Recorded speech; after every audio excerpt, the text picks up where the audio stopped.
अयोध्या जिले में नामांकन के तीसरे दिन अयोध्या और गोसाईगंज विधानसभा के लिए आज दो महत्वपूर्ण नामांकन किए गए। गोसाईगंज विधानसभा से खब्बू तिवारी की पत्नी आरती तिवारी ने भाजपा के टिकट पर आज नामांकन भरा। वहीं अयोध्या विधानसभा से पूर्व राज्य मंत्री सपा के प्रत्याशी पवन पांडे ने भी अपना नामांकन किया।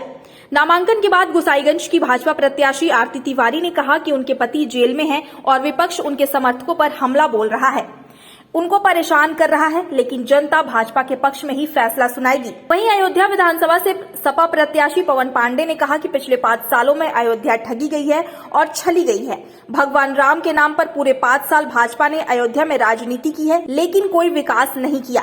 विकास के नाम पर व्यापारियों की दुकानें और मकान गिराए जा रहे हैं। सपा की सरकार आने पर सबकी दुकानें व मकानें बनवाए जाएंगे।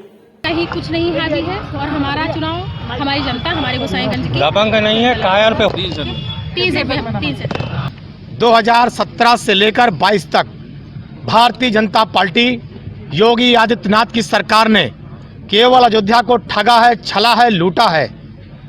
जमीन अधिग्रहण के नाम पर किसानों के परिवारों पर मुकदमे दर्ज करने की धमकी दी गई, उनके परिवारों को डराया गया, नौकरी से बर्खास्त करने तक की धमकी दी गई।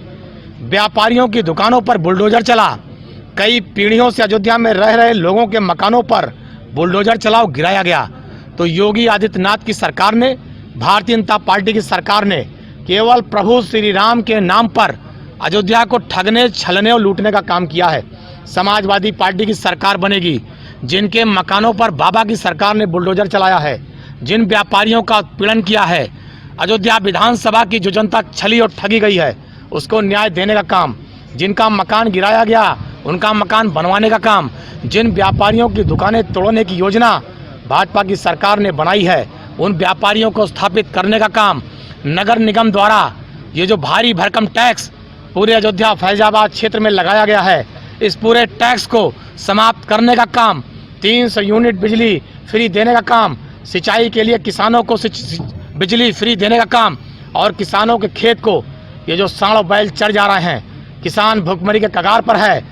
सरकार बनने पर सांड बैल किसान के खेत में न जा पाएं, किसान का नुकसान न हो, इसका समुचित प्रबंध करने का काम समाजवादी पार्टी की सरकार करेगी।